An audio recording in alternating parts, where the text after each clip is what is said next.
All right, guys, Mr. Antonucci here, and in this video, we're going to talk about L'Hopital's rule. This is going to be a two-part series, so this is the first one. So the first target we're going to look at is I can recognize limits that produce indeterminate forms. So what is an indeterminate form? An indeterminate form is a limit expression that does not guarantee that a limit exists or what the limit is if it does exist. So the first three common forms of indeterminate forms we're going to look at are 0 over 0, infinity over infinity, and 0 times infinity. There are more, and we'll cover those in the second video. So here's L'Hopital's rule. If the limit as x approaches a of the quotient f over g produces either 0 over 0 or infinity over infinity, then the limit as x approaches a of f over g is equal to the limit as x approaches a of f prime over g prime. Now just be careful, this is not the quotient rule. You're just differentiating the numerator and denominator. The three rules are this must be a fraction, you must check the form first, and then do not use the quotient rule. So let's check out an example. We have the limit as x approaches 2 of x squared minus 4 over x minus 2. The first thing we need to do is see what form it is, if it is, in fact, an indeterminate form. So if you take the limit of the numerator, you can evaluate the numerator by direct substitution. That's just 0. Similarly, with the denominator, direct substitution would also give you 0. What you do not want to do is write that the limit itself is equal to infinity over infinity.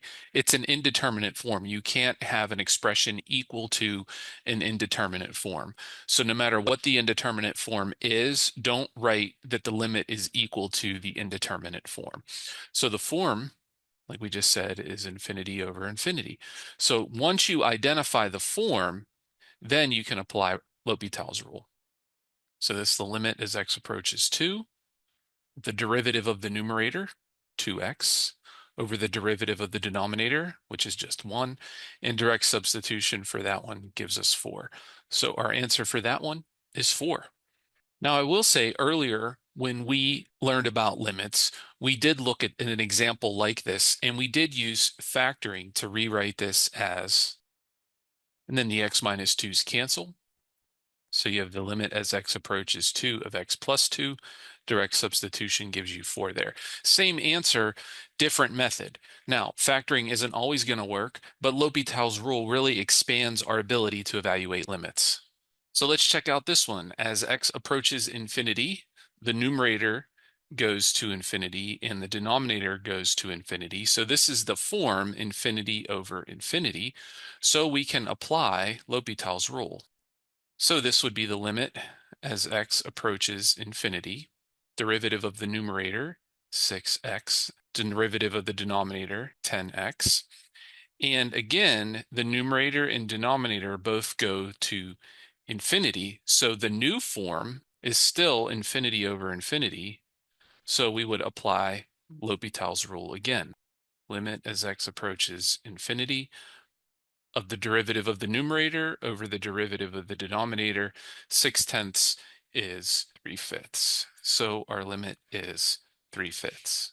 Now you might remember from when we studied limits previously that when you have a rational function like this, you can look at the degree. The degree of the numerator is 2 and so is the denominator. So the limit at infinity is going to be the ratio of the leading coefficients, 3/5. Again, we got the same answer here, but using L'Hopital's rule. And again, L'Hopital's rule covered both of these methods, factoring and looking at a limit at infinity, with one method. Here's another example with a trig function. The limit as x approaches 0. Well, the limit of sine x as x approaches 0 is 0. And as x approaches 0, that's 0. So that's the form 0 over 0. So we can apply L'Hopital's rule. So that's the limit as x approaches 0, derivative of the numerator over derivative of the denominator.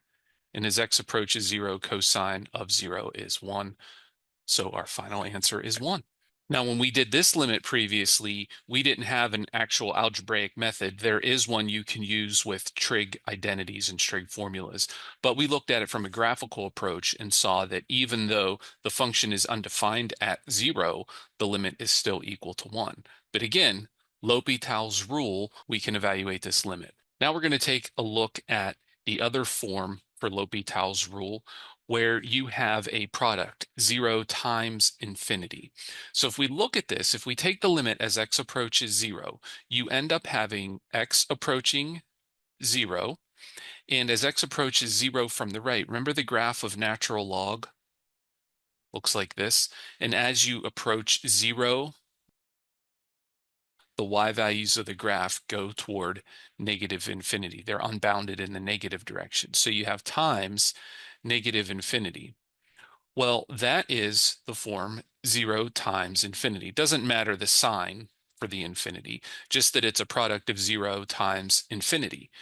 Well, you can't apply L'Hopital's rule as written because you have a product here and it's not 0 over 0 or infinity over infinity.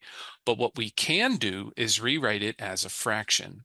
And we're not used to doing this, but it's very easy. If you're multiplying by x, it's the same as dividing by the reciprocal of x, just like that. So you divide by 1 over x, it's the same as multiplying by the reciprocal of 1 over x, which is just x.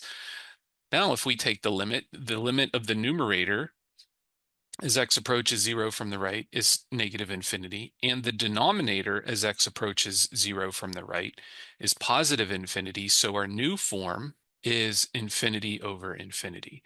So we can apply L'Hopital's rule. You take the limit as x approaches 0 from the right. Derivative of the numerator is 1 over x. Derivative of the denominator is negative 1 over x squared. Now you can simplify this by multiplying by the reciprocal of the denominator fraction of just negative x, and that limit is going to be 0. So our final answer here is 0. One thing I want to point out is this step, when we rewrote it as a fraction, we could have written it as x over 1 over natural log x, and it still would have been a fraction, and it still would have produced L'Hopital's rule, because the x would approach 0, and 1 over natural log x, as x approaches 0, that approaches negative infinity, so 1 over negative infinity also approaches 0. And you could take the derivative of the numerator x and the denominator 1 over natural log x. The problem with that is it's a whole lot more complicated. This way's much more straightforward. So the strategy here, when you have an indeterminate form that's a product, is you want to rewrite it as a fraction. So in summary, you always want to check the form of the limit first. L'Hopital's rule only works if you have the form 0 over 0 or infinity over infinity. Another important point is that you may need to apply L'Hopital's rule more than once. If you have the product form of L'Hopital's rule, you want to rewrite that as a fraction first, then apply L'Hopital's rule. All right, guys, that's it for L'Hopital's rule part 1. Make sure you check out the next video where I'll go over the other indeterminate forms. Hope that was helpful to you, and take care.